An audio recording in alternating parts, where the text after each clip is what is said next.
তবু আমার জন্য মাউন্টেনটা অনেক মিশ্র একটা অনুভূতি। ক্লাইম্ব করাটা, যে নিজে ক্লাইম্ব করেছি এটা নিয়ে একটা আনন্দ যেহেতু আছে। প্রথম আমি বাংলাদেশ হিসেবে মাকালের চূড়ায় আমার যাওয়ার সুযোগ হয়েছে। কিন্তু ফেরার পরের যে ঘটনাগুলি সেগুলো আসলে আমাকে কাইন্ড অফ অনেকভাবে ধাক্কা দিয়েছে আর কি। যে মাউন্টেন আমার কাছে অনেক সময় মনে হয় খুবই আনফেয়ার, আমাদের সাথে খুব আনফেয়ার বিহেভ করেছে, আমার পার্সোনালি মনে হয়েছে। আর বাকি থাকে হলো ধীরে ধীরে আমার ইচ্ছা আছে যে আর বাকি যে নয়টা, একদিন বরং একদিন সংখ্যাটা 10 ছিল, 2 অঙ্কের ছিল, এখন 1 অঙ্কের হয়ে গেছে। এখন মনে হয় যে আরেকটু মোর ফিজিবল যে ক্লাইম্ব করা ধীরে ধীরে। তো এখন শুধু যে নেপালে যেতে হবে এটা না, 14টার মধ্যে 7টা একদম সল্লি নেপালে ক্লাইম্ব হয়। 2টা মাউন্টেন তিব্বত দিয়ে ক্লাইম্ব হয়। এখানে একটু ব্যুরোক্রেটিক ঝামেলা আছে, যেহেতু তিব্বত চীনের অধিকৃত, একটু ব্যুরোক্রেটিক ঝামেলা আছে, প্রায় সময় নানান নিষেধাজ্ঞা থাকে। যেমন এই বছরে এই স্প্রিং এ কোনো ধরনের তিব্বতে কোনো ধরনের ক্লাইম্ব হচ্ছে না। আর এরপরে থাকে পাকিস্তানে 5টা মাউন্টেন। আশা করি আমি আসলে ধীরে ধীরে সবগুলা ক্লাইম্ব করতে পারবো। আর এই অভিযানে আমি বলবো সবচেয়ে আরেকটা টাফেস্ট পার্ট ছিল যে ক্যাম্প 2 আর 3 এর মাঝামাঝি জায়গা। বেস ক্যাম্পের পরে এই ক্যাম্প, এই মাউন্টেনের ইউজুয়ালি 4টা ক্যাম্প হয়। তো 4 নাম্বার ক্যাম্পটা এখন বেশিরভাগ লোক ইউজ করে না। ক্যাম্প 2 পর্যন্ত রাস্তাটা খুব বেশি চ্যালেঞ্জের ফেলে না আর কি পর্বতারোহীকে। ক্যাম্প 2 থেকে ক্যাম্প 3 এর রাস্তা, সেটা খুব পাথুরে রাস্তা, সেটা দিয়ে ক্লাইম্ব করতে মুশকিলগুলো হয়। এবং এই সিজনে যতগুলা দুর্ঘটনা ঘটেছে মাউন্ট মাকালুতে, 2 জন প্রাণ হারিয়েছে। আমি একজনের কথা বলছিলাম সেদিন, একজন চেক ক্লাইম্বার ছিলেন, সেও প্রাণ হারিয়েছে। তো 2টা দুর্ঘটনাই ঘটেছে আসলে ক্যাম্প 2 আর 3 এর মাঝখানে। ওইখানে একজন চেক রিপাবলিকের একজন ক্লাইম্বার, ওর সাথে আমার স্মৃতি আছে। ওদের টিমের একজন অসুস্থ হয়েছিল ক্যাম্প 2-তে, আমরা একসাথে সবাই মিলে ওকে আসলে হেলিকপ্টারে উঠিয়েছি। 3 দিন পরে আমি শুনি ও মারা গেছে। মানে এগুলো আসলে অনেক ক্ষেত্রে মানাটা কষ্ট আর কি, লাইফ এন্ড ডেথ এত কাছাকাছি আহ, হাত ধরাধরি করে চলে গেছে।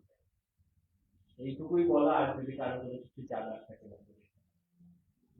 আর ডেফিনেটলি হচ্ছে করণ ভাই বা সবাই বলেছে যে আমার যারা পৃষ্ঠপোষক প্রতিষ্ঠান আছে সবাইকে আসলে অসংখ্য ধন্যবাদ যে ওনারা সাথে থাকাতে আমার পথ চলাটা আসলে অনেক আহ, বেশি সহজ হয়েছে মাউন্টেনিয়ারিং করতে। মাউন্টেনিয়ারিং সবসময় বলি মাউন্টেনিয়ারিং শব্দটা এম দিয়ে শুরু। তো এবং এটা করতে আর 3টা এম লাগে। সবার আগে মাইন্ড লাগে, ইচ্ছা শক্তি কিছু লাগে, মাসল লাগে, মাসল বা এন্ডুরেন্স। ফাইনালি যে এমটা লাগে সেটা মানি। ওইটাও একটা বড় ফ্যাক্টর, কারণ এটা বেশ এক্সপেন্সিভ একটা স্পোর্টস। কারণ যে গিয়ারটা আমি ইউজ করছি, যে আমি ছবিতে দেখতে পাবেন যে এই যে ডাউন স্যুটটা পরে আছি, এগুলো হয়তো খুব কম লোকের জন্য বানানো হয়, এবং সেই জন্য এগুলো খুব হাই প্রাইসের হয়, এবং -40-45 আমাকে প্রোটেক্ট করতে পারে এরকম ইকুইপমেন্ট দিয়ে বানানো হয়। তো গিয়ার গুলা খুব এক্সপেন্সিভ, টেকনিক্যাল গিয়ার গুলো খুব এক্সপেন্সিভ। আবার নেপালের ক্ষেত্রে, নেপাল তো আসলে ছোট্ট রাষ্ট্র হিসেবে ইকোনমিক দিক থেকে, ওদের ইকোনমির একটা বড় অংশ আসে ট্যুরিজম বা মাউন্টেনিয়ারিং থেকে। তো ওরা ওখানে রয়্যালটি বাবদ একটা বড় টাকা অঙ্ক সেটা নেয়। সব মিলে এটা খুব কঠিন। স্পন্সর যারা পৃষ্ঠপোষক প্রতিষ্ঠান আছে, ওরা থাকাতে আসলে আমার পথ চলা একটু সহজ হয়েছে। সামনের দিকে আশা করবো ওরা সবসময় সাথে থাকবেন যাতে আমি পরের ক্লাইন্ট গুলো করতে পারি। কারো কোনো কিছু জি বাবুই, মাথানো জয়ের পরে আপনার ফার্স্ট ফিলিংসটা কি ছিল? একটা কথা ছিল। আর সেকেন্ড হচ্ছে বাংলাদেশের প্রেক্ষাপটে পর্বতারোহণ বিষয়টাকে আপনি এখন কিভাবে দেখছেন? আচ্ছা, ফার্স্ট ফিলিংস একদম খুবই দারুণ অনুভূতি যে এরকম চূড়ায় কেউ কোনো বাংলাদেশে আগে কখনো দাঁড়ায়নি, সেই জায়গায় আমি যেতে পেরেছি। এটা খুবই একটা সেন্স অফ অ্যাকমপ্লিশমেন্ট কাজ করে সবসময়, যে ওকে, আর এটা আমি অনেকদিন ধরে চাচ্ছিলাম, 1 মাসের একটা লম্বা অভিযান, ফাইনালি যেখানটায় আমি পৌঁছাতে পেরেছি, সেখানটায় চেয়েছি সেখানটায় পৌঁছাতে পেরেছি। এবং আরেকটা ব্যাপার কাজ করে যে সেফলি ডিসাইড করা, যে সেটা আমার কাছে এটা সবসময় টু ওয়ে জার্নি। আমি আবার ঠিকঠাক ভাবে আমাকে নিচে ফেরত আসতে হবে, আদারওয়াইজ আমি হয়তো এখানে থাকতাম না যে আপনাদের সামনে গল্পটুকু বলার জন্য। আর বাংলাদেশের প্রেক্ষাপটে পর্বতারোহণ এখন আমি বলবো উই আর গ্রোয়িং, আমরা খুবই ছোট স্টেজে। 18 কোটি জনসংখ্যা পর্বতারোহণ করে, সিরিয়াসলি নাম্বারটা 50ও না। তো সেই হিসেবে তো আসলে একদমই ছোট আমরা। এবং আমরা তো হিমালয়ের এত কাছের দেশ, 1 ঘন্টা 10 মিনিটের ফ্লাইট। আমার বন্ধুরা ডেইভার স্টেডি ওরা যখন আমাকে জিজ্ঞাসা করছেন তোমাদের কত ঘন্টার ফ্লাইট ছিল, they said 50 ঘন্টা from USA। আমি যেতে পারি 1 ঘন্টা 10 মিনিটে একটা ফ্লাইটে, এবং আমার পুরো দেশটাই তো আসলে হিমালয়ের না। পুরা যত নদী বাংলাদেশে, সব বড় নদী, সে পদ্মা বলেন, ব্রহ্মপুত্র বলেন, যমুনা বলেন, সবই কিন্তু আলটিমেটলি হিমালয় থেকে আসে। ওই পলি দিয়েই এই রিভার ডেল্টার সৃষ্টি আসে। তো সেই জায়গায় আমাদের তো কন্ট্রিবিউশন একদমই নাই হিমালয়ের এই স্পোর্টসটাতে। তো আহ, এখনো অনেক গ্রোয়িং, অনেক ছোট, কিন্তু মানে সামনের দিনগুলোতে এখন এখানেই অনেক কিছু আছে। আমার ক্লাবের অনেক ছেলে পেলে আছে যারা অলরেডি অনেকগুলো ট্রায়াল প্ল্যান করেছে।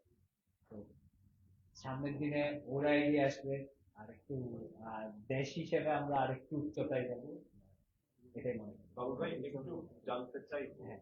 বিং এ ডক্টর আপনি একজন ডাক্তার, সেটা কি একটা গ্রেট অ্যাডভান্টেজ নাকি just N advantage? It's a great advantage, definitely great advantage.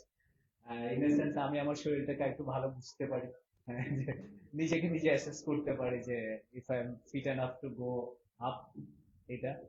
আর অনেক ক্ষেত্রে, এইবারের ক্ষেত্রে যেমন আমি বলবো আমার টিমের ওরা বলছিল যে তুমি মানে তুমি থাকাতে এটা একটা বিশাল ব্লেসিং ইন এ সেন্স। আমার টিমে যে আমি যে ফ্রেঞ্চ যে দুজনের কথা বলছিলাম, Ian and Alex, Alex was suffering from like high altitude pulmonary oedema. তো আমি ওকে আসলে কাইন্ড অফ ডায়াগনোজ করি এবং আই ট্রিটেড হিম, এবং ও আমাকে পরে বলেছে যে I made it to the summit just because of you. এবং কাঠমান্ডুতেও আমাকে ভরপুর খাইয়েছে আমার মনে হচ্ছে। So it's a great যোগ advantage. করতে চাইবো, ফ্রেন্ডসরা বলেছেন যে প্রথম মাকালো ফটোগ্রাফি ছিল, এই জন্য ফ্রেন্ডসের একটা আধিপত্য বা নাম আছে আলাদা করে। একদম। বাংলাদেশিদের বা আপনার কি এরকম কোনো সুযোগ আছে নতুন করে যে বাংলাদেশিরা গিয়েছিল এই photo? আচ্ছা, ফিউচারে এখনো মাউন্টেনে কিছু মানে বিশ্বে বেশ কিছু মাউন্টেন আছে which are unclimbed।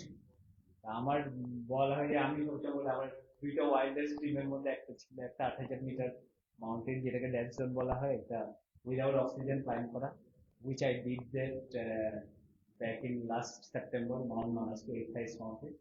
আর একটা বলা যায় ওয়াইল্ডেস্ট ড্রিম আছে, কোন একটা মাউন্টেন যেটা আনক্লাইম্ড, এখনো পর্যন্ত পৃথিবীর কারো পা পড়েনি। ইন্ডিয়ান হিমালয়তে এরকম অনেকগুলো মাউন্টেন আছে এখন, হয়তো হাইটে অনেক ছোট। তো এরকম কোন একটা মাউন্টেনে যাওয়ার ইচ্ছা আছে, হয়তো মেবি সামনে বড় লোকজন বলতে পারে যে আচ্ছা সাম বাংলাদেশি পিপল ক্লাইম্ব দ্যাট। আর কারো কোনো কিছু কি আছে? এখন পর্যন্ত রাষ্ট্রীয়ভাবে মানে রাষ্ট্রীয় দুষ্কর্মে এগিয়ে আসছে না। প্রতিটা বছর কোনো না কোনো একটা জায়গায় ডেভেলপ এদিকে মানে ক্রীড়া মন্ত্রণালয় বলে আচ্ছা, আনলাকিলি না, এখনো পর্যন্ত ওরকম কিছু পাইনি।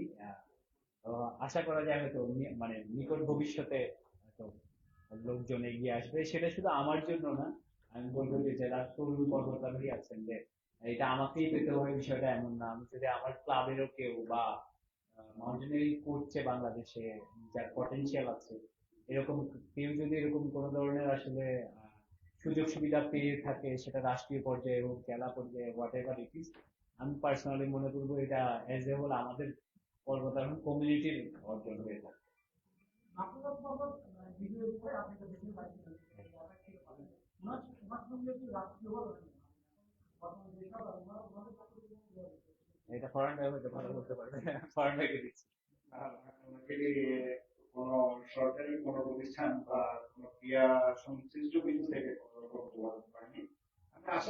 আমরা আশা করি যে আসলে তো আমি ফার্স্ট থেকে যেটা বলছি, আমাদের স্পোর্টস এটাই অ্যাকনোলেজ করে না বাংলাদেশে এখনো। আমরা চাই এটা অ্যাকনোলেজ হোক, আমাদের খেলাটাকে স্পোর্টস হিসেবে দেখা হোক, যেটা ওয়ার্ল্ড ওয়াইড দেখা হয়। আমাদের এটা অযৌক্তিক আবদার না, আমাদের যৌক্তিক আবদার যে এটাকে একটা খেলা হিসেবে দেখা হোক। যখন খেলা হিসেবে দেখবে, রাষ্ট্রীয় হিসেবে স্বীকৃতি হবে যে এটা একটা খেলা, তখন হচ্ছে সবাই যোগাযোগ করবে। তো আমরা সেই দিকে আশা করি খুব দ্রুতই চেঞ্জ আসবে। ইতিমধ্যে আমরা জানেন অনেকগুলো স্পোর্টসকে সরকার স্বীকৃতি দিয়েছে। তো আমরা আশা করবো যে আমাদেরকেও দিবে এবং আমাদের মাধ্যমে এই বার্তা পৌঁছাবে। কারো কোনো কিছু কি জানার আছে?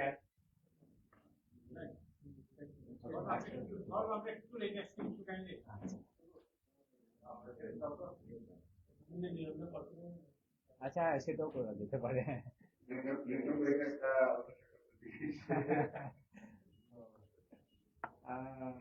এখন বাবুরের সেই আমাদের যে বাবুর আমার সময় সবসময় তুলে দিয়ে হচ্ছে আইসেক্স আমাদের বাবুর পতাকা এবং সবশেষে হচ্ছে আমাদের লাল সবুজের গর্বের বাংলাদেশের পতাকা এই পতাকাটা অল্প দিনই আবার একটা রিচুয়াল হচ্ছে যে খেলার পরে এটা আবার সে আমাদেরকে এটা সম্মান দেওয়ার সুযোগ রেখেছে অনেক ছাত্র সে আমাদেরকে ফেরত দেয় এবং সেই ফেরত দেওয়ার কথা তো এইটার মাধ্যমে আমরা শেষ করবো আর আপনাদের হালকা স্ন্যাক্স এর ব্যবস্থা আছে একটু কাইন্ডলি দিবেন প্লিজ আর যারা চাইবেন বাবরের সাথে এখানে বাবর আছে আরো কিছুক্ষণ যদি সাক্ষাৎকার করেন তাহলে সেটাও মানে আরিফ আর আসিফ ভাই একটু চলে আসবেন প্লিজ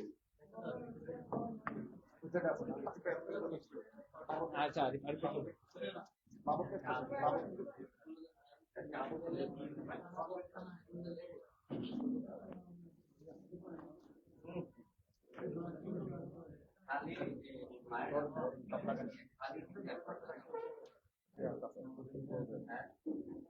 সোজা করে